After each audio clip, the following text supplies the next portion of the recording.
mai ka po e nā hoa makamaka mai ka la hiki a ka lākau. Lina nui me ke aloha. Mahalo nui no ke a kuakoa ana o ka ko.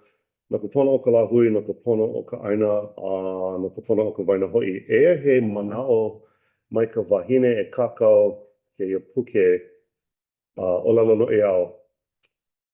Ho'okahi ku'u noi i ka po'e, e malama i ko lākou mo'olelo mai kahie mauai. Nā mo'opuna aku ana, nā kaulua, a make nā mo'opuna e lohe i ko kākou leo. So since I became the board chair, I've started every meeting in Hawaiian. And it's just something really short. The velina is just aloha to us all. And then I say, thank you for being here to protect the people, the land, and the water. And then I say, ehe olelo na'eao. Here's a short saying that I borrow this book from Arthur in Arthur's office, and I look for mana'o that comes from these unbelievable short pieces that Mary Kavena Pukui collected over the course of her 50 years at the Bishop Museum. So this is her life's work in many respects in pulling together just content that came from all over the state. And I was at a fundraiser this weekend, and they brought this quote out, and it was just really inspiring to me because the intent of why I bring Hawaiian into the boardroom is what she was talking about. And so the quote that I read, I'm going to read it again. Ho'okahi o ku'u noi i ka po'e. She says, I only have one favor to ask of people. E malama ko lākou mo'olelo, to take care of their stories. Makahi e mauai, nā mo'opuna aku ana. Let them be kept in a permanent place so that our grandchildren, nā kaulua, and great-grandchildren, make nā mo'opuna e lohe i ko kākou leo, so that their grandchildren and great-grandchildren can come to hear their voices.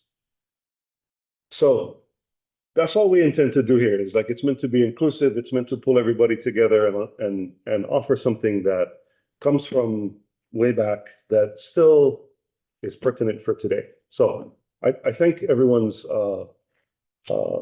allowing me to do that at the top of the meeting, and that's kind of a mana'o as to why I do it. I haven't really talked about it. I just kind of kicked it off, but that's the whole idea behind it. And so aloha everyone, and welcome to today's August 25th, 2025 regular meeting of the Honolulu Board of Water Supply.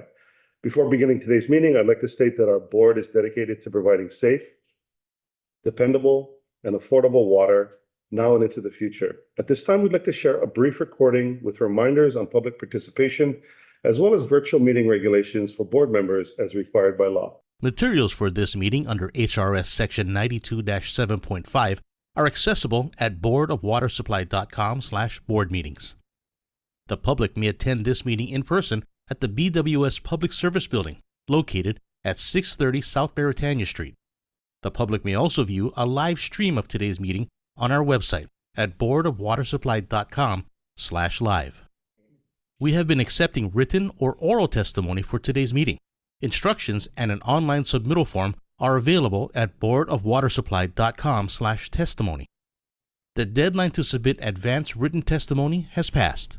Testimony received by noon today have been distributed to the board members. We will continue to accept written testimony today through our online form. Oral testimony in person or remotely will be accepted during today's meeting. To facilitate as much in-person and remote testimony as reasonably possible during the time allotted, pre-registration and submittal of a written version of testimony at boardofwatersupply.com/testimony is strongly encouraged. To testify in person, please register using our online form or come to the Public Service Building at 630 South Beretania Street. We have a representative in the lobby to provide intake and further instructions. To request to testify remotely, please complete the online form at boardofwatersupply.com/testimony. Requesters will receive an email containing links and instructions to join the Zoom session. Testifiers will have 2 minutes to state their position. A timekeeper will alert testifiers when there is 1 minute remaining. Once the 2 minutes are up, please summarize to allow time for questions from the board. Then, make room for the next testifier. Board members attending any board meeting remotely must be visible to the public to be considered present and meet quorum guidelines. Board members participating remotely must also disclose their location and anyone present at their location during roll call. Meeting participants who are calling or video conferencing in, please mute your microphone when you're not speaking. If you have a question, comment, or wish to enter or second a motion on an action item, please unmute your microphone and identify yourself before continuing to speak. If you encounter technical issues during today's meeting, please use the Zoom chat to send a direct message to our support team. Their names are listed in the message to all participants. To open the chat window, please click on the text bubble icon on the Zoom toolbar. Let's take a moment to take a roll call of the board members. When I call your name, please say aye. And if attending remotely, make the appropriate disclosures. Joining us today virtually, board member Ed Sniffen. Here, in my office by myself. Aloha, Ed. In the board today, we have Vice Chair Jonathan Kaneshiro. Aye. We have member Lance Wilhelm. Yep. Aloha. And board member Gina Obama. Aye. And excused today is board member Brian Andaya. Also in the room with us today, manager Ernie Lau. Aloha. Board Secretary Joy Cruz Achu. Here. Information Specialist Wayne Maria. Here. And joining us virtually are Jeff Lau and Jessica Wong, both from the City and Council, City and County Corporation Council. Aloha, everyone. We have three items on our agenda today. But before getting to that, I wanted to take a minute because, as it turns out, there's a couple of people who this is their last board meeting today. And item number 3, we're going to get to Kehala in a minute. She's on the agenda, but we had to hijack this one out of the agenda because Ray would have never allowed it. And so I just wanted to take a minute on behalf of the board and the staff to thank Raylene Nakabayashi for all of her hard work and for her diligence and tightening of all the belts, whether it was how many shirts we get or pens we get to make sure that the budget balanced in the lean times. And just to say a huge mahalo to you, Ray, for your hard work and dedication to this. So thank you. And I want to turn it over to Ernie as well, and any other members who want to maybe say something, and then we just have a few small gifts for you. Yeah, actually, Ray, if you could stand here.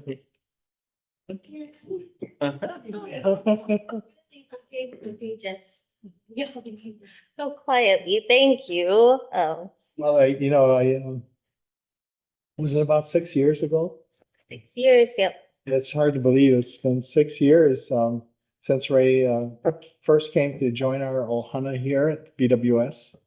And I'll just say that she's done a super amazing job. The quality of the budget, the presentations to the board on the budget workshop is a real testament to what Ray and her team put together each year.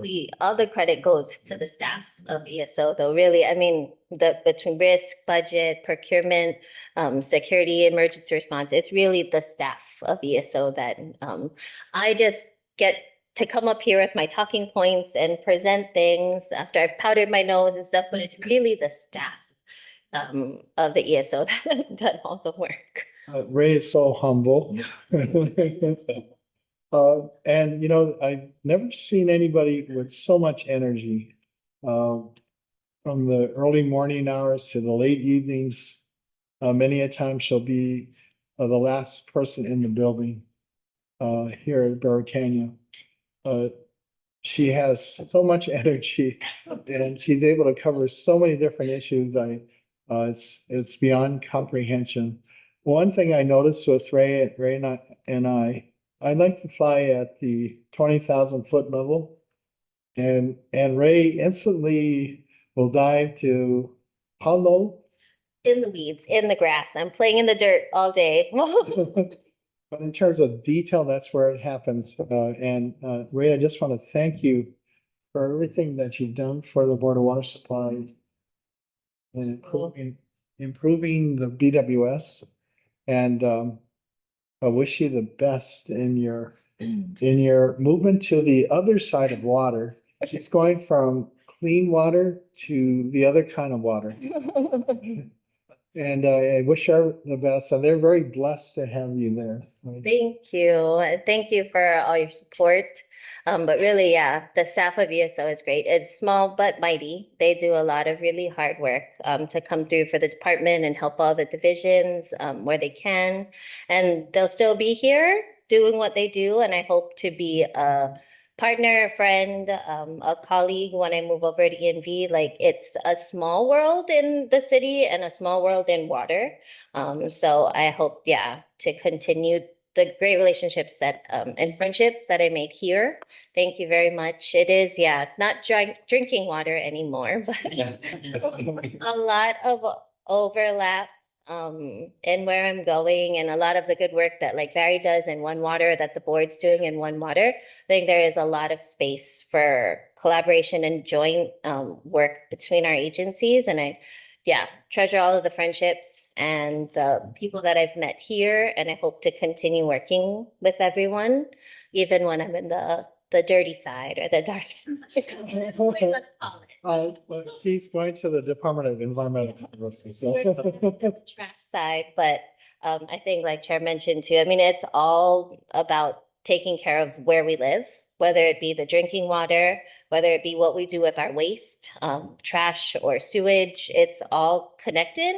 And our city every day works to make this a better place to live. So I hope that, yeah, we'll continue working together. And then with Jean too and stormwater, I mean, that's the One Water picture, right? Water It's picture. water in all of its forms.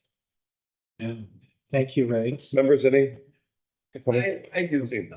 I have been very fortunate the last couple of years being one of these tenured directors for the city and county of Honolulu to get to know Raylan, not only on the professional side, but also on the personal side, because my wife was very fortunate to be interactive with her daughter. And as parents, whoever are parents, know that you can have a correlation between good parenting and good leadership. And you have really demonstrated that. I often tell my executive staff that an EA is likely the most important staff civil servant, because as directors who are appointees, as deputy directors that are appointees, we're not the constant. We can be removed tomorrow. Mayor Rick can say, Gene, I'm not doing my job, you're gone. And the constant is the EA. So I have been truly blessed to have really got to know you from the board of water supply. I wish you the very best at ENV. And obviously, One Water, you will never be a stranger. Thank you. Moving into items requiring board action. Item number 1, approval of the minutes of the regular board meeting held June 23rd, 2025. Any discussion? Hearing none, is there a motion to approve? So Second. Okay, it's been moved by Jane and seconded by Lance. Roll call vote, please. Thank you, Chair. Vice Chair Jonathan Conachero, Abstain. Board Member Lance Williams, Aye. Board Member Edwin Stephen, I, Board Member Gina Hano, Aye. and Chair Nolly Glancy. Aye. Chair motion passes with 4 ayes. Okay, thank you. Please note for the record. Moving on to item number 2, approval of the minutes of the regular meeting held July 28th, 2025. Any discussion? Hearing none, entertain a motion to approve. Motion to approve. I second. Okay, it's been moved by Lance and seconded by Jean. Roll call vote, please. Thank you, Chair. Vice Chair Jonathan Conachero, Aye. Board Member Lance Williams, Aye. Board Member Edwin Stephen, I, Board Member Gina Hano, Aye. Chair Nolly Glancy. Aye. Chair motion passes with 5 ayes. Thank you. Please note for the record. Okay, moving on to item number 3, another departure from the Board of Water Supply. This time the board out of the boardroom. This is the adoption of resolution number 1001, 2025. Resolution in appreciation of former board member Kehalani Pu'u. Chair recognizes the manager to start. And Kehal, you're online, yeah? Yeah, she's Okay, there. okay, perfect. Kehal was gonna try to meet us in person today, but the stack of meetings is already through the roof. She's working hard. She definitely. Okay. Kehalani Pu'u, in appreciation for serving as a member of the Board of Water Supply. Whereas Kehalani Pu'u has ably served as a member of the Board of Water Supply, City and County of Honolulu since December 2024.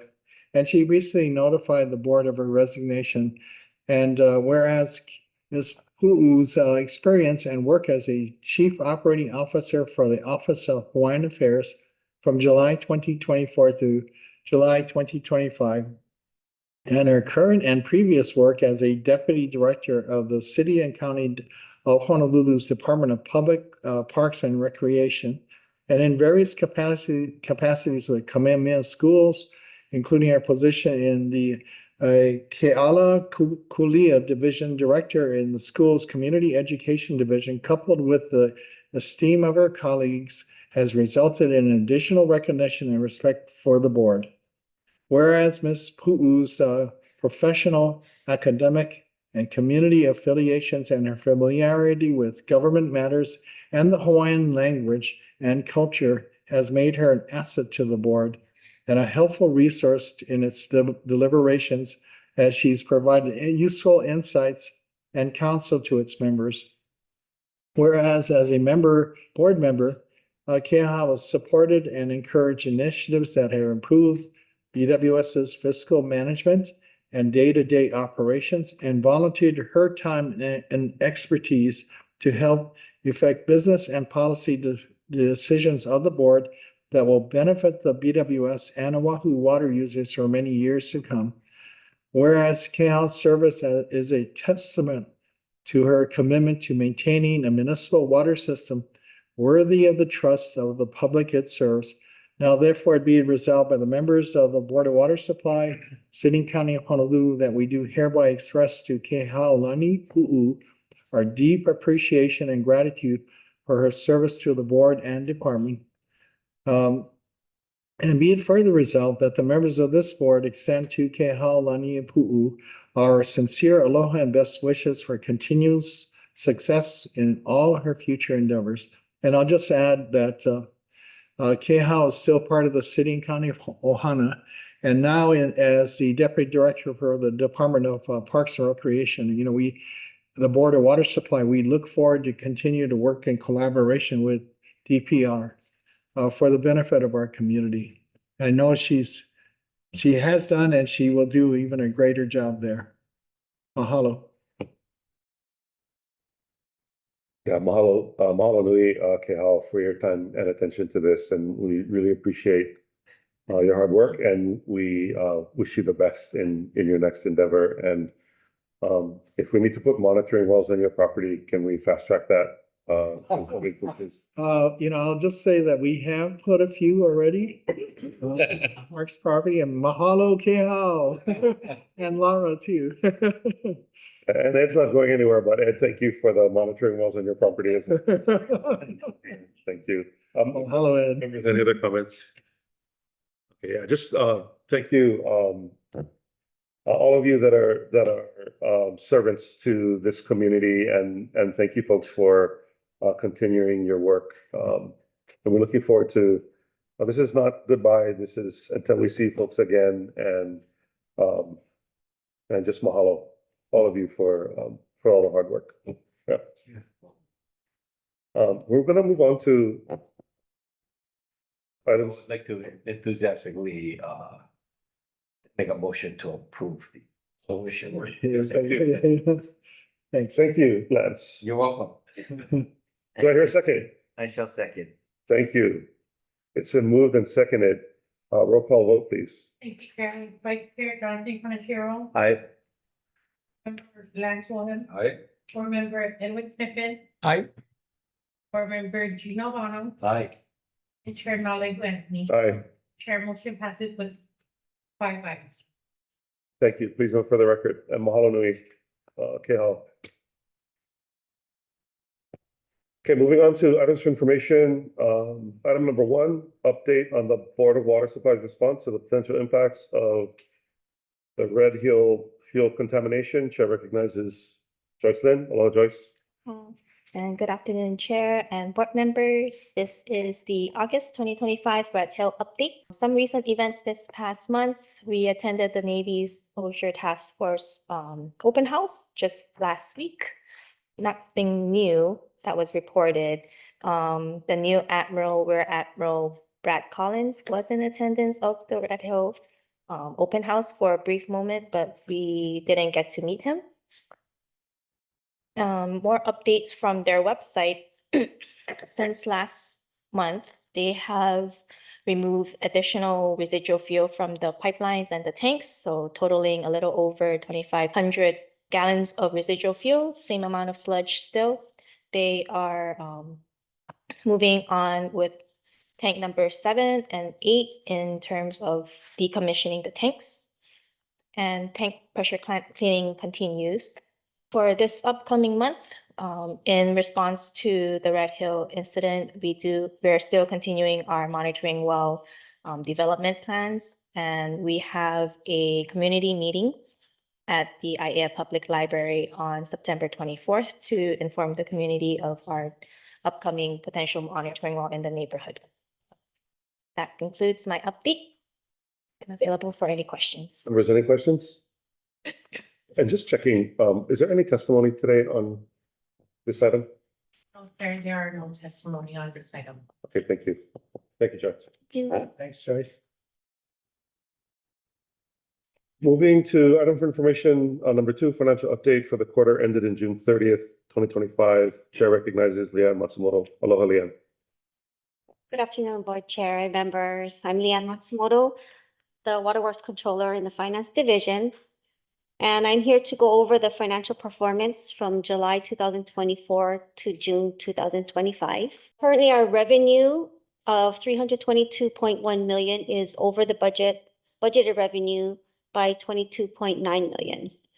This is 46.7 million over from the same time last year. Our operating cost is at 231.3 million, under budget by 41.3 million.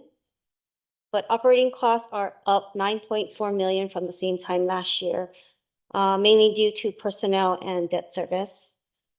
Net revenue of 90.8 million is over budget by 64.2 million. Next slide are the budget categories. All of them are under budget. Personnel costs are 14.9 million under budget.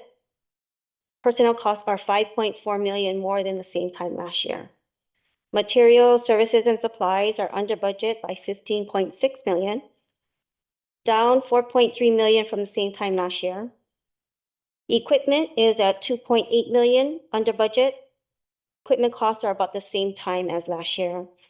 Debt service is under budget by 0.3 million, up 5.4 from last year due to the bond issuance in 2024. And utilities are under budget by 8.8 million. The next slide is a cost variance provided by ESO budget, mainly showing the major variances coming up with the 4.13 million. Next slide is a chart showing the cost categories as a percentage of total operating costs. On the lower right, you'll see the largest cost category, materials, supplies, and services at 32%. Next are the fixed charges at 28%, personnel services at 21%, and debt service at 18%. Operating costs compared to budget in a bar chart view. Personnel costs are under budget by 23%. Material, supplies, and services are under budget by 17.7%. Equipment is under budget by 47.5%. Debt service is under budget by 0.7%, and fixed costs are under budget by 10%. Next slide shows our operating costs, both on a monthly and year-to-date basis. So year-to-date, our operating costs are under budget by 41.3, as I mentioned before, which is equal to 15.14%. And lastly, this is a summary of our revenue on a monthly and year-to-date basis. Revenues are at 22.9 or 7.7% higher than what was budgeted. That concludes my presentation. Does anybody have questions? Members, any questions?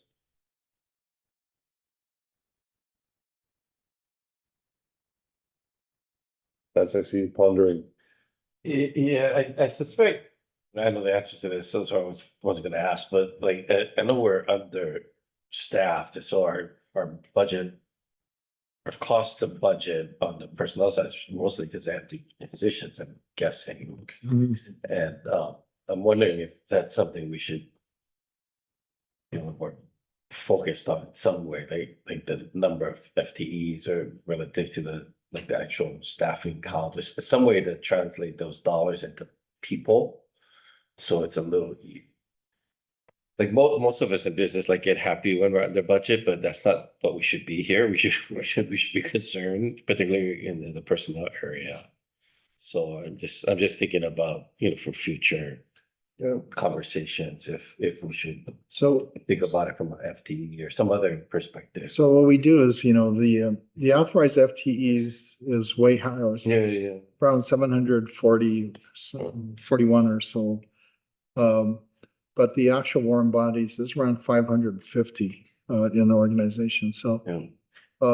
we have some positions that are not, we're not filling yet because we're going through the reorganization process. And also the conversion of our MSW program, our multi-skilled worker program, to a civil service status, to a permanent civil service program. That's still in flux. But we are actively trying to fill positions. What we do in budgeting too is that and Raylan will correct me if I'm wrong. We don't budget fully for all the positions. We try to estimate what positions in the next year we're going to fill. So we'll give it either, partial funding, anticipating maybe when in the year that we fill. So that we try to skinny down the personnel budget as much as we can. But we still face a lot of challenges just trying to fill positions. Yeah. I mean, we need to report every quarter, so I get that, and I just thinking about how we think about it on an annualized basis, right? That these snapshots are very helpful, but if, for example, over a number of years, like our position of staffing to FTEs, whether it's budgeted or unbudgeted, if that's unchanged, that's kind of unsustainable sort of trajectory. So we gotta at least think about that from some ways, whether, Yeah, it is a kind of a big challenge in the long term, because we actually need a bigger workforce. And yet we have positions that are difficult to fill. Yet I think we continue to try, and the push from the administration citywide, and Gene knows this, is that try to fill as many of your vacancies as you possibly can. There's only so many bodies out there, so I Yeah. But I think our job is to highlight that. Yeah. Some of the positions, in the highly skilled technical area, like engineers, for example, actually being more competitive compensation wise with the market out there. City Department of Human Resources has helped to close that gap. But I think we still are kind of behind as an employer. So that still continues to be an area of challenge too. That's just one example. No, yeah, I 100% get it. I just think from a board member perspective, we're just trying to get context. Yeah. If we could see it, maybe even a comparison to other city departments, I'm sure you're having similar issues in terms of trying to fill your position. So I'm sure it's not unique to us, but Unique within this context of the city council. I would suggest that it's also true in the private sector, right? It's very difficult to fill these technical positions, so Yeah, we can, provide a comparison of where we stand in terms of the rest of the city too. Okay, some context might be helpful. I mean, And just because I've been here for only 2 years, the budget is set to annual budgets, and therefore, as a department, we have to account for the ultimate number of staff and budget it every year. To think that we can fill 100% with the larger departments is just impractical. And so I have come to the conclusion that we do our best in terms of being able to hire key positions, and perhaps this is where information to the board might be meaningful if we understand what positions are critical for the Board of Water Supply. For example, Department of Facility Maintenance is primarily manual labor, and understanding where our gaps are and then adjusting to see how we hire those positions. In this case, I believe it's engineers. Right. I doubt we're an optimal employment, and that number is probably not 100%, but if it's 85%, whatever the number is, it would be helpful. Yeah. Where we are relative to where you think we need to be. Right? Yeah, All I see right here is the budget and the shortfall. So- and yeah, we actually do the quarterly HR report too, which shows that we're kind of just treading water. Yeah. Basically. Yeah, it's pretty flat. Yeah, it's pretty flat. Losses or departures, retirements. Right. I'm super sensitive to that because we're losing good people, which is very sad for me. So, Very sad, we're not putting fingers at anybody in particular. I'm just saying, very sad. even when they go to a bigger, better job, still sad. Well, what happens to in this really tight job market is that we try to basically take from each other. I know. I was you want if a staff member moves, you certainly want it to be within the city of Ohana, and so. Yeah, I mean, that is the positive that is. Right. We're stealing for the private sector. But we do lose to not only the private sector, but also to the federal government, Yeah. especially the Navy has been quite aggressive in trying to Yeah. hire. Although recently, I just would like to introduce our new assistant program administrator that came from the Navy. Carrie Watanabe. Hey, wow. Oh, Hey, all right. look at those days. First brain drain. Yeah, we need more of that. Ready for that. Yeah. Call your friends.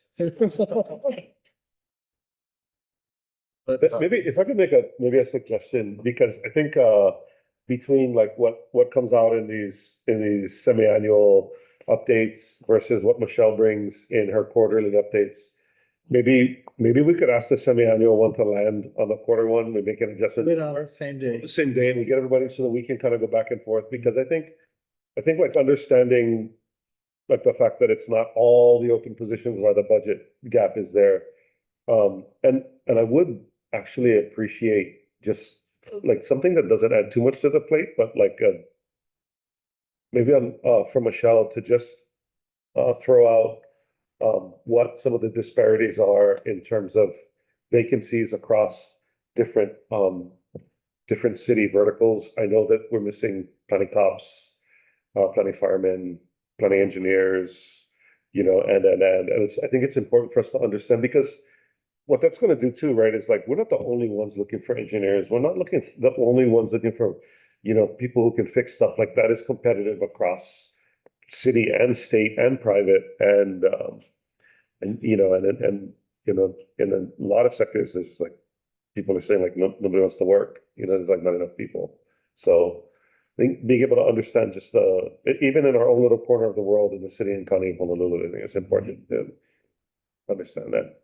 Yeah, But you, Well, I don't wanna toot my own horn, but I mean, we have been able to reduce our vacancies, and I think it's a matter of putting really focus in that endeavor and being able to adjust. And maybe that's something that the board has to look into Mhm. to assist in terms of how hiring is looked at and pivot if needed, come up with other ideas to be able to recruit, especially on the engineering side. I come from the engineering side, and I think it's critical that if we are going to hire talent, it takes people from the top to be able to recruit that talent. And I personally have done that for my own department. I have gone out, reached out to individuals who are, I have to be careful what I say, You don't want to violate. Yeah. Civil, rule. identify candidates and being able to then communicate the interests, the reason why to consider a city and go beyond the financial aspect and really demonstrate that there is value in terms of public service. And if you can create that value for a candidate, some will come. If you get 1 out of 10, that's progress. So that is that commitment to finding that 10 and then being able to bring that one. Yeah. The other aspect to this is just also not only bringing people in, but it's also retaining your staff. Yeah. Retention Yep. is the other side of the coin here. Michelle, I noticed Michelle's on the Zoom room. Right. Excuse me. Oh, Right, Brian. just joined us. Well, welcome, Brian. We can note for the record, Brian joined at 2:34. Yeah, thank you, Brian. Michelle, would you like to add anything to the discussion? Yeah, actually, we are taking a proactive role in trying to get folks more interested in our ability to recruit.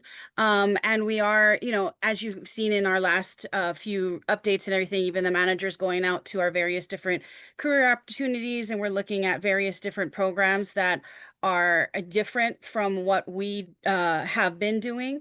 The challenge that we do have is that we have a variety of different, stories that are happening at the Board of Water Supply that we have that are very challenging to do. And so we're working on different plans for each different category that we're having difficulties with, particularly those positions that are, highly skilled, those positions that have high turnover, and then also those positions that have a lot more difficult to fill because of the fact that they're more in our middle management and supervisory levels. We even have a pig, as you folks are aware of, that you put together for us. And we had our first meeting, I think about a month ago or so. And, Ernie, as well as myself, have put ourselves available to the board members that are part of the PIG to answer any questions. I've also, offered to do a primer on how, the civil service challenges are that we have to receive. So that way, you folks get a better understanding of the various different challenges that we're receiving or that we encounter. And that hopefully will also give you folks a better understanding of many of the things that we encounter. As far as the budgeting is concerned, what I would like to say is that Raylyn and I actually over the last 5 years, Ernie, that I've kind of inserted myself into the budgeting process, and basically indicated that we really need a realistic perspective from the divisions as to whether or not they can fill certain positions. As you know, we do our budgeting very significantly different than we do from the city side because of the fact that the city is looking at it in the totality of what they have, in the general coffer versus what we do, which is related to our rates, and we have to be fiscally responsible related to our rates. And so we do have the work that is there, and we are trying to fill them. However, in the past, 5 years or so, we've had quite a tumultuous economy, and therefore it's been rather difficult in order for us to fill positions. But we will continue to plug away and continue to try to make more and more plans on how we can continue to be a little bit more innovative on our recruitment efforts.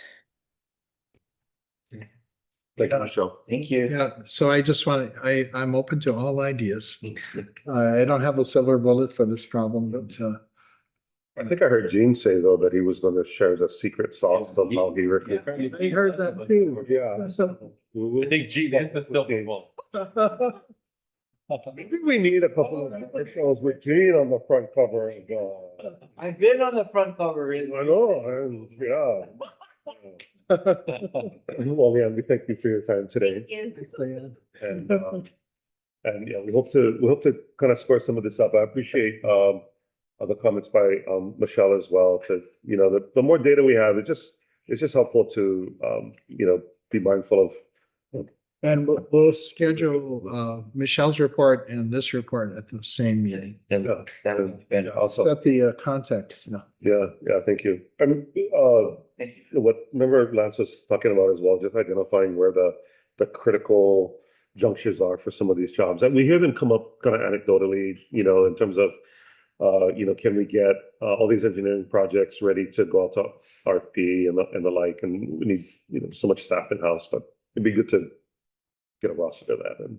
see if we can push it. Yeah, okay, Yeah, thank you. thanks. If there's no other comments or questions, we're moving on to item for information number 3, capital improvement program semi-annual update and revisions for fiscal year 2025 operating capital improvement program budgets.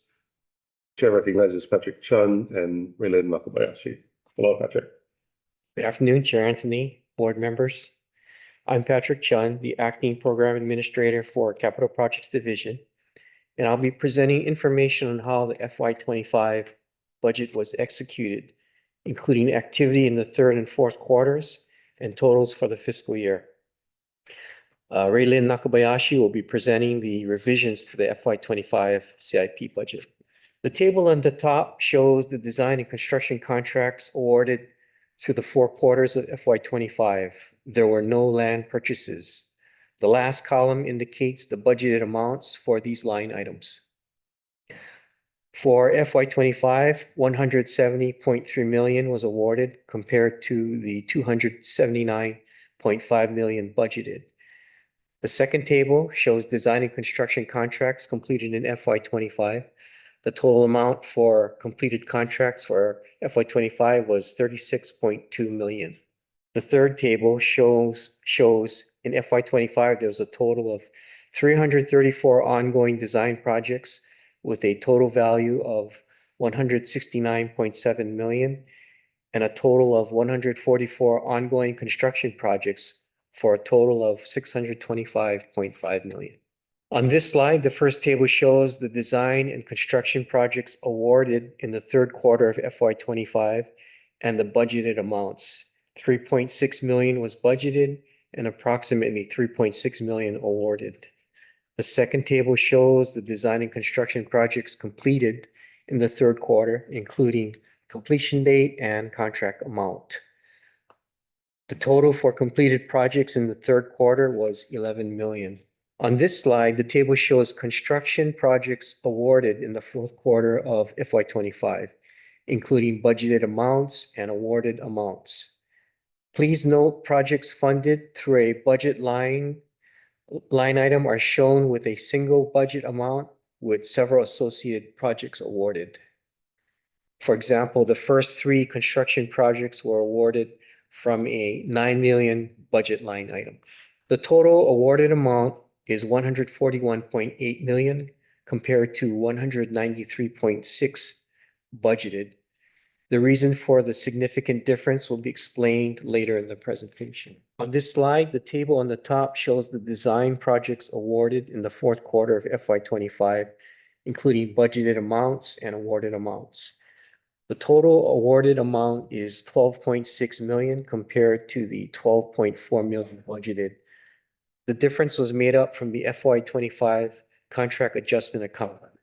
The contract adjustment account is in place to cover design and construction change orders and budget shortages in awarding design and construction contracts.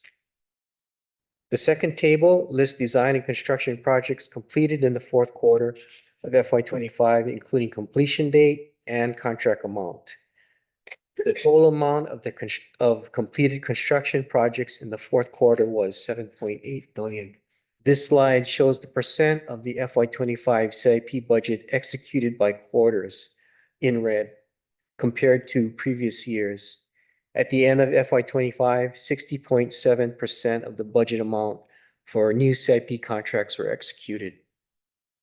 The primary reason that approximately 40% of the budget was not executed is due to several large contracts that were not awarded. I'll address these projects on the next slide. Please note that there were construction contracts that are awarded for less than what was budgeted. The projects listed represent 30% of the FY 25 CIP budget. 49.7 million of the Kalailoa seawater desalination facility budget in the WIFIA fund were not encumbered because the WIFIA loan has not yet been executed. 28.6 million of the lead and copper rule improvements implementation in the SRF fund was not encumbered because the lead and copper inventory required by the rule was accepted by DOH as submitted, eliminating the anticipated need for additional resources and work. 7.5 for the Makaha Shaft tunnel rehabilitation was not encumbered because the project was not bid out due to detection of bacteria and sulfur in the shaft source water. BWS is working with our consultant to determine the best means of flushing and possibly treating the source so that the renovation project can proceed. 5 million for temporary drinking water treatment systems was not encumbered in FY 25 as the final configuration and design of the temporary drinking water treatment system for Ka'amila Wells was not completed until July. That concludes my presentation. Are there any questions? This is not based in math, but I'm just curious. You know,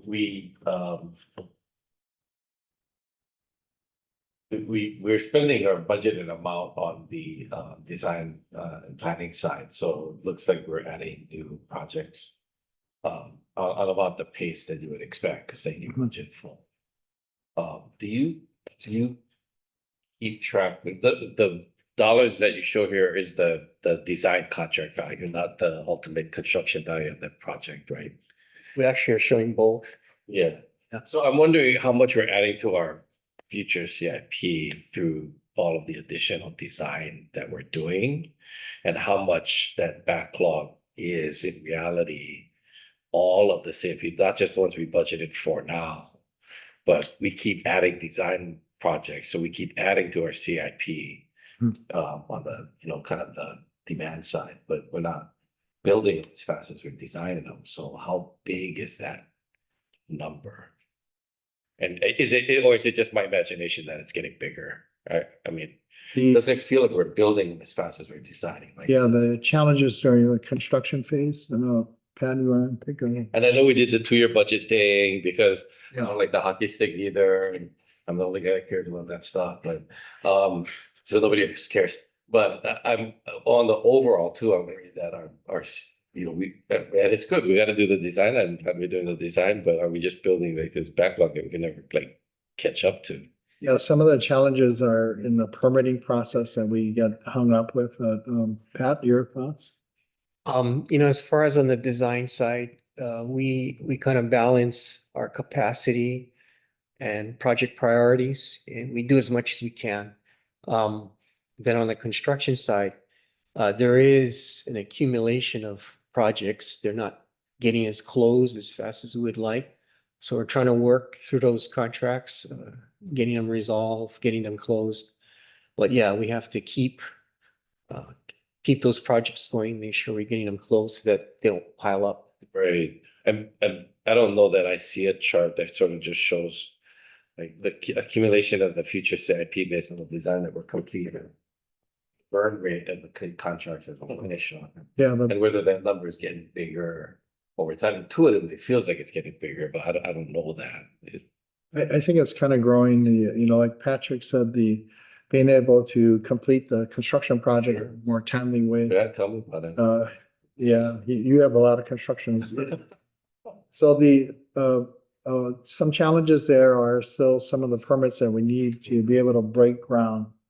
And some of that is, with the, dealing with, our state historic preservation and the HRS 6E and the section 106, if it's involves federal funds, kind of getting through that. But some of it is also, as we work through the projects, how we resolve differences and problems encountered during construction, which is going to happen no matter what. And it's our ability to work through those problems. And I'll just say that Patrick has done a great job trying to move projects toward completion that have been kind of stuck for a while. Yeah. I mean, no disrespect to her, like, I'm not talking bad about anybody, I'm just curious, because it feels like to me that just intuitively, just looking at the way we're completing, we're doing a great job of designing and planning our work in advance. Yeah, But clearly we're not burning them as fast as we're building and designing them, so. right. I guess I worry too, because we've done like rate increases sort of on the saying that we got all this stuff we gotta get done, and if we don't do those things for whatever reason, ship to or not, then we don't. It doesn't like look good on us because we raised the rates already. So maybe just on a reporting basis, that's what we should think about. Helping me as a board member understand where we are in the overall picture of, as we're building up CIP projects, but we're not burning them as fast, like what that looks like, because We can work to maybe present that more visually, what that. Does that make any sense? If I'm talking about, Yeah. it's say, Is it primarily being able to award it that's holding up much of the CIP? I don't think it's the award. It's not the. It's actually getting through all the permitting. getting To be able to issue NTP and start breaking ground, but it's also challenges encountered during construction. then change orders. And the change orders or how we resolve disputes with the contractors to be able to come up with solutions that work both for the contractor and the department. The other, so that's been, I think we're making progress there. It's better than what it was before. I think the other factor is to look at how many of these disputes end up in legal hands, because to litigate or to go to having the contractor file a lawsuit in court is probably the slowest way, best way to slow down a project toward completion. But how do we be able to work through the problems and be able to build the capacity and or return the capacity to service to, especially like a pump station renovation project? So I have a couple of comments. I think, we've visited this before. There was like there was a dust up in permitting, and the whole idea right for the 2 years and the hockey stick is because we need more runtime to push the permitting through. And there's a couple of agencies that are particularly slow in response, not because they're not working hard, but because there's just such a volume at the bottleneck. And they don't have enough They resources. don't have enough resources. And so and I see Brian's hand up, and so I'm gonna call on Brian in a minute, but I know that Member Sniffen has been able to through HDOT be able to push resources into that org in order to, but they're a sister state agency, so he has the ability to do so through some really effective tools. And I'd like us to revisit that and just try to figure that out. It's not one for one. We don't put a person there and then they work on our stuff. They just work on all the stuff to help to, my understanding anyway, that they help to move some of that forward. Chair, we've been watching what Ed is doing at DOT very closely. Trying to learn from him and how he's been able to move his projects through some of those lessons. And the second piece, I'm wondering if you can go up to the slide right before the Mahalo slide, the one with the 4 projects. It seems to me, right? So we have desal, we have lead and copper rule, Macau shaft rehab, and temporary drinking water treatment systems. None of them actually add to the 20 miles of pipe replacement a year, right? And that's not to say that anyone's doing a bad job. These are the things that are on the plate that are important to this community to be able to ensure then we have safe drinking water now and into the future. And so I wonder if this is also just a convention of like how we're defining success, right? We're here like, you know, we were trying to get to 20 miles of pipe a year, and then we got kind of held up 3 years ago to be able to turn off 20% of our pumping capacity and figure out where we're gonna go get it and divert, right, this huge diversion of CIP and effort into this other thing. And then, you know, that has caused ripples in the force, if you will, of all the things that we've been doing. I mean, okay, desal's been on the plate for 30 years. When I was an intern here, we used to talk about it. So there's that. But if we're saying like, oh, we have been successful because we changed 20 wells of pipe every year, and the top 4 things that didn't get encumbered have nothing to do with changing out pipe, then maybe we've got to define success a little bit different. Take into account, are we green lighting design faster than we can push through the actual project, and just be really realistic about how budgeting has been like all over the place, right? We've had you come before a couple times where it's like, oh, this thing was double than what we thought it was going to be.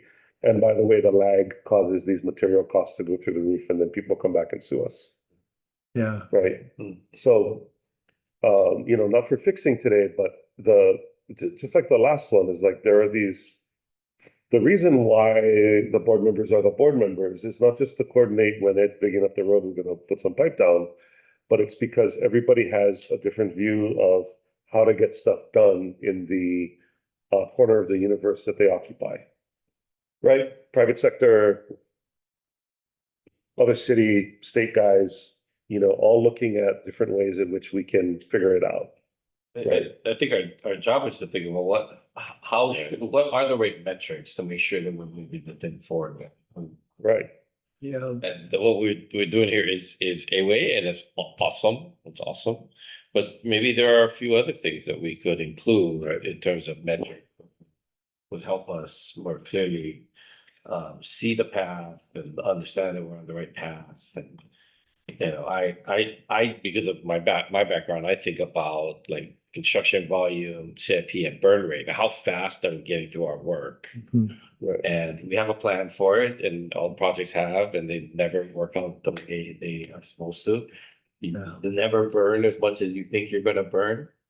But if we have a plan and we know what we're going to burn, then we can at least start identifying the reasons why, and maybe put some more resources to it, right? But if we never talk about it, we never measure it, then it's always going to be just sort of anecdotal. So this is, in terms of the metrics to measure success, it's actually a good opportune time because we're also doing an update of our water master plan. And part of that effort is the metrics. How do we measure success? How do we know how we're tracking? Are we doing our jobs, or are we falling behind? So I welcome your input on the metrics in our water master plan process too. Brian had his hand up. Sorry, Brian, it took a minute to get to you, but you have a comment or question? Yeah, I'm really happy that we're talking about this and proceeding down this narrative, starting with Dance's comments. It's been an ongoing issue from 10 years ago, and it's been kind of up and down. I'm glad we're kind of refocusing on these, this discussion. And yeah, that's all I just wanted to say. I think one thing you have to look at as well, because one thing that holds up, I think the entire process from awarding the contracts to getting them done is the people, right? I believe we are short. I think every department's probably short, but I think we got some key vacancies in CIP that is, if we could get those filled, would hopefully help. That's my only comments. I mean, metrics, you can measure. One thing that I've always wondered about, but I didn't want to add, more and more to the plate is how many projects do we have that are overdue? I mean, you have to define when it's due, but I'm sure when you do an award, there's an expectation when it's going to be done, and then what percentage of projects are beyond the date, and not to blame anyone, but we can then start to ask, why and examine the causes of that. Hmm. But that's all. That's all I want to say. Yeah, thank you, Brian. I'm wondering if we can call on Ed and just see if he can conjure some of his black magic to solve some of our permitting woes. I think the biggest bottleneck that most of the departments are running through is ShipD. As you guys have talked about before, we've added capacity to ShipD to do more work than just the DOT work. And we'll continue to do that to make sure that we expedite permitting best as possible. I think one thing we can do better is make sure that we work with ShipD to prioritize across the state. Because right now they're looking at things from first in, first out in some cases. Other cases, state agencies may have the priority. In other cases, governor's office will set some different priorities. But if we as the infrastructure community can get together and work with ShipD, I think they would definitely benefit, and we would definitely benefit from that partnership with them. They've restructured. They're doing a really good job right now of moving forward very efficiently on the projects they have. They just have a lot of them. So the more we can understand the timeframes for all of the projects, city and state, the more we can look at the types of resources that are necessary for them and then try to help them get those resources.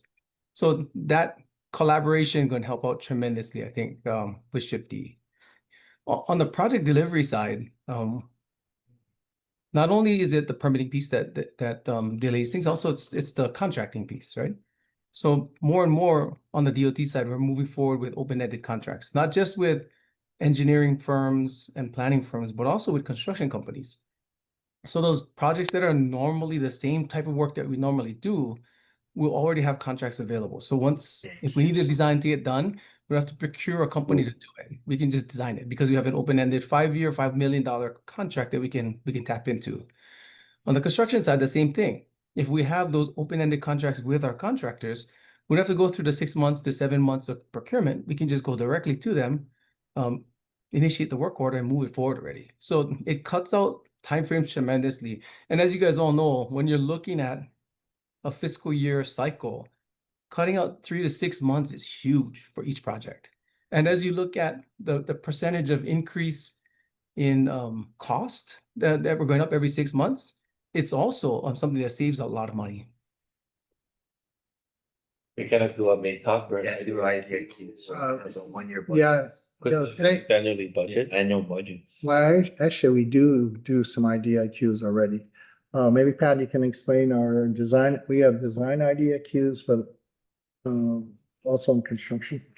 Yeah, so similar to DOT, we have variety of design IDIQ contracts or time and material contracts in electrical designs, civil, hazardous material,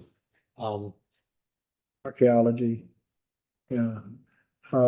Which would make sense because you guys are burning the consultant fees pretty good. Yeah, And but then do we have similar RDIQs for construction then? yeah, we maybe need to expand that in the area of construction. But the one thing going back to the ShipD, we have been meeting with ShipD. We meet with them once a month. We basically have a backlog list, and it's primarily construction projects that we tell them which are the most critical and have them work on it. So monthly meetings with ShipD with the staff has been, I think, very helpful. It hasn't solved all our problems, but at least we've been able to get some of the higher priority stuff moving forward. The other thing we do too is we meet with the program administrator of ShipD, Jessica Puff, also monthly. One of the ideas that she suggested, and we learned from Ed too, the idea of entering into a programmatic agreement and MOA, where ShipD will actually, in a way, if we have a competent archaeologist, a competent architect, historical architect on staff or under services, that we actually have some delegated authority for certain types of work that are maybe low risk for them. They're willing to delegate the authority for us to do our own review and approval. And then report back to them on a regular basis. But we need to execute an agreement. So we're right now procuring a consultant to actually help us draft the programmatic agreement. For what use of basically federal funds, that's section 106. But also we want to do the HRS 6E. That won't solve all of our problems, but for certain categories of work that are like repetitive, low risk, we want to try to get it through the historic preservation process faster. Still on the bigger projects like pipeline work in a very sensitive area where there could be a lot of EV kupuna discovered. That's still going to be a slower process, but I think this regular communication with SHPD helps. They are vastly understaffed. I like Ed's idea of maybe Ed on a more statewide, county and state basis, like you said, helping SHPD understand what the priority projects are. And that they can try to dedicate more resources in that area. That sounds great.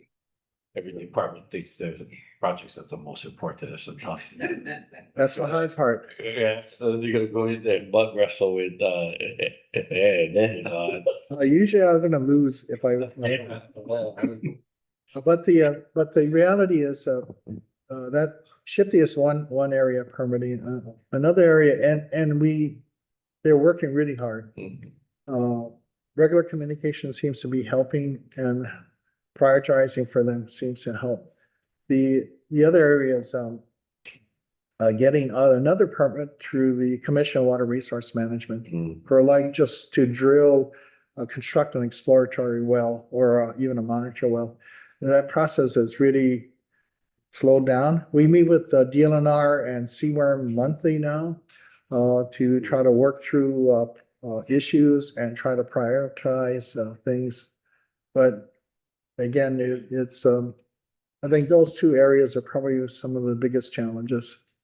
On the DPP permitting side, what we have by ordinance that's given us the ability to actually self-permit, self-approve without going to DPP. So certain categories of work, we're now just doing it ourselves, the code review ourselves, getting our consultants to do that, and not applying and trying to reduce also some of the workload on DPP.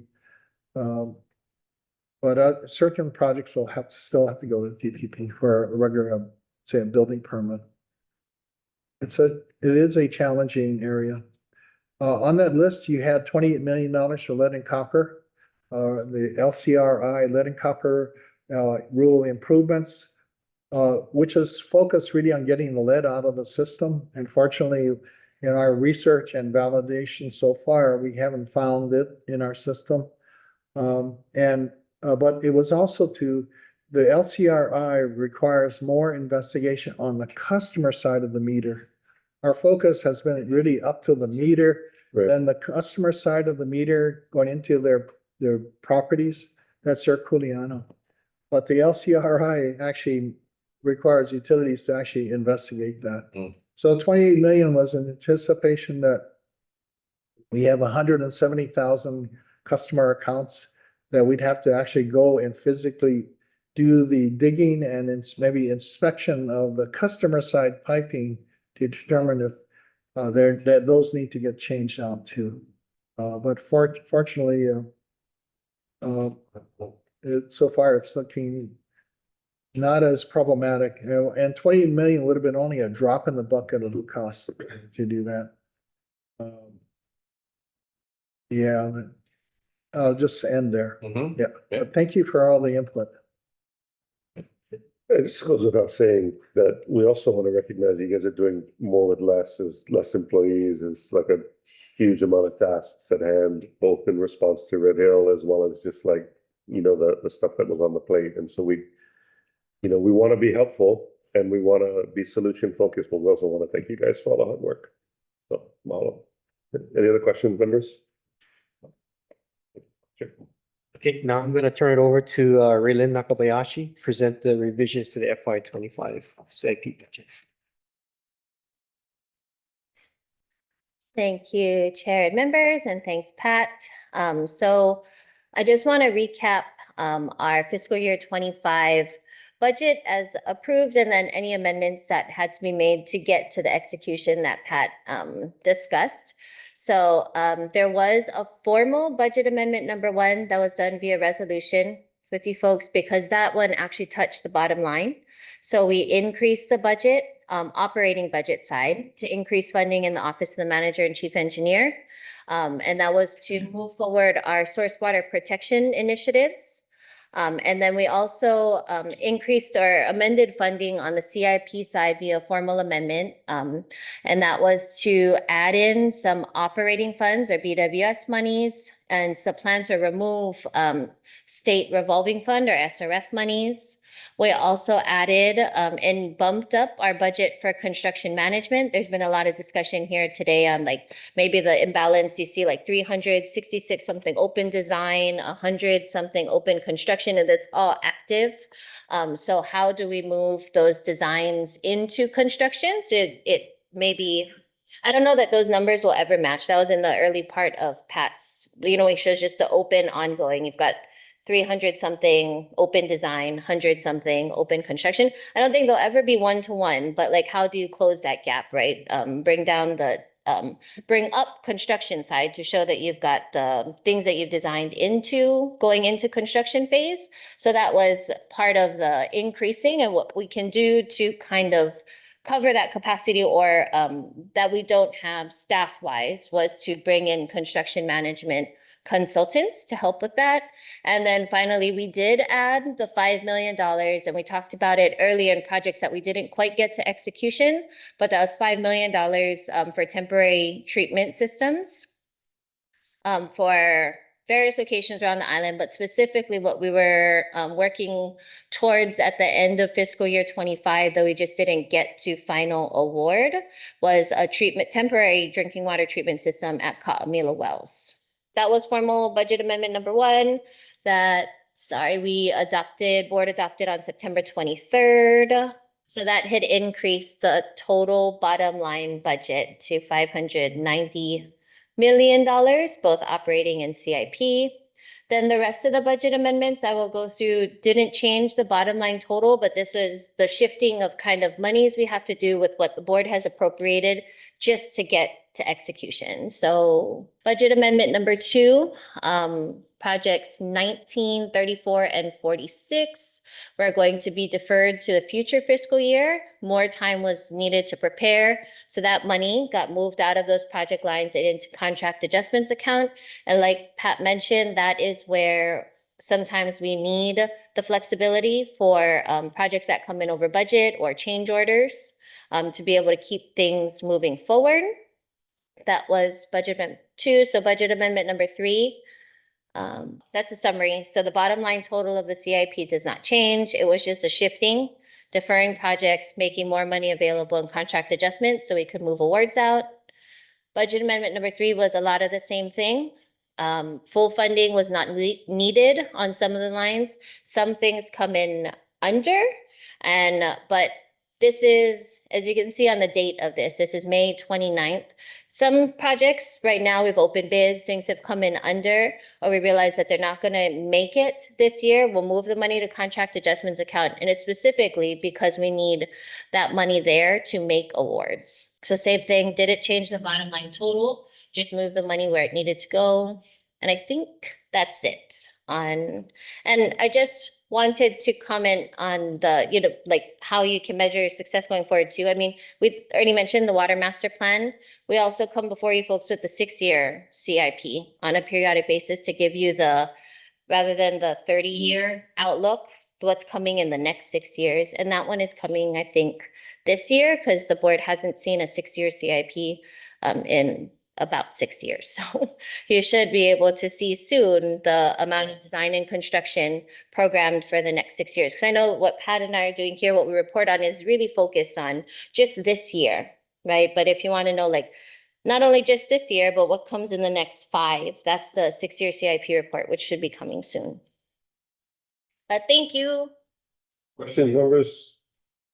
Last question for Ray. Last question ever for Yelena Kobayashi, going once, going twice. Oh, we're so sad. Thank you, Ray.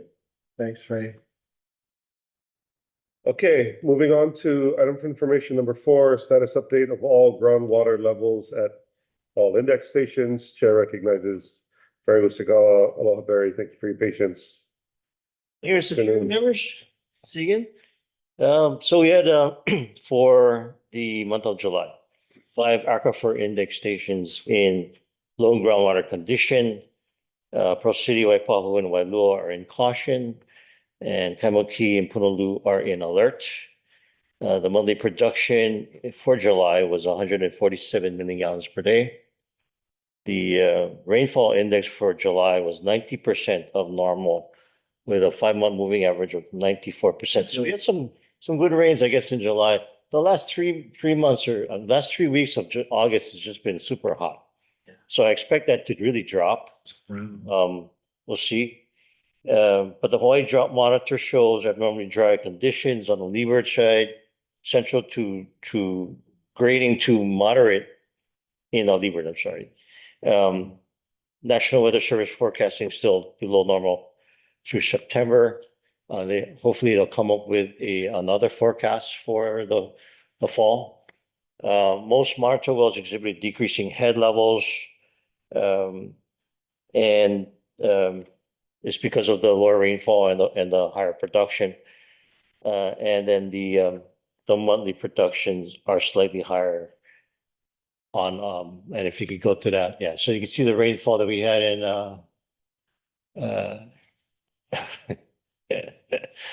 April and May were above normal. Just the last 2 months we're down. Expect August to be lower. And then in the production, this whole year, actually, in the lines in blue are above the 5-month average, 5-year average, and last year. So this year's especially hot. The drought monitor. So I expect Oahu, the last couple, is going to turn more orange. But back in August 7th, early part of the month, it was abnormally dry and moderate. You can see there are 5 levels of drought. So we're in the upper the lower 2 tiers, I guess you call it. And that's my report. And if available for any questions. Members, any questions? Barry, you have any thoughts on the CIP? Just checking. No. We'll work on the 6-year CIP. Very good discussion. Sounds like we got some work to do. Got to get to it. We are working on the updated performance metrics, as Manager Lau said, and metrics that can prioritize the metrics as well. So we do have a lot, and so we're working towards that. But we're currently working on forecasting and water loss control. We'll get to the CIP, and then the it's like a 2-year contract. So we just are in the first year so far. Okay, thank you. Thank you, Barry. Thanks, Barry. We're on the last item for information, water main repair report for July 2025. You are not Wayne. It's not Lane. It's not here today. Former board chair and members, Daniel Lee, the acting assistant program administrator for field operations. I have the water main and leak detection reports for the month of July. We had 30 main breaks, 12 were leaks, 17 were breaks, and there was 1 damage. Our leak detection report, we had 23 points of interest. We found 34 leaks, 2 main leaks, 19 were meter coupling leaks, 5 leaks on the customer side, and 8 were service leaks. Are there any questions? Members? We just saw a bunch of breaks out countryside, yeah? Was there one out in, did I see that right? Kaneohe side. Yeah. Daniel, We had a few on Paleca Street. yeah, That was our 16-inch transmission line. It was a lead joint leak that they found. After we repaired that one, they found a couple other wet spots that customers cares investigators are currently looking into for us to locate it. So as soon as they identify that for us, we can dig it up and repair it. but it wasn't a catastrophic main break. Not really. Yeah, it was just we had to put on a bill joint clamp to repair the lead because we don't pour lead. Yeah. Thank you for the work. Okay, before we, so there's been I was advised that that we have the ability to actually take some of these votes of items that we had in executive session. In this case, the minutes. Did Brian jump back on? Okay, we have to do some quantum mechanic math to figure out who was in what executive session to be able to clear out some of these minutes. However, we can do that in open session now. We don't have to go into executive to vote on the minutes, is my understanding. Joy, that your understanding as well? That is correct. Okay, so rather than go into executive session and come back out, we can stay in regular session. And by my math, I think we can vote to approve the June 23rd and June 30 executive session minutes, because we have myself, Lance, Energy. Ed and Jean here. So what I'd like to do is I'd like to entertain a motion to approve the executive session minutes for June 23rd, 2025. So move, Chair. Thank you, Ed. It's been moved And I shall second. and it's seconded by Jean. Roll call vote, please. Thank you, Chair. Thank you. Vice Chair Jonathan Panachiro. Yeah. Board Member Lance Wilhelm. Aye.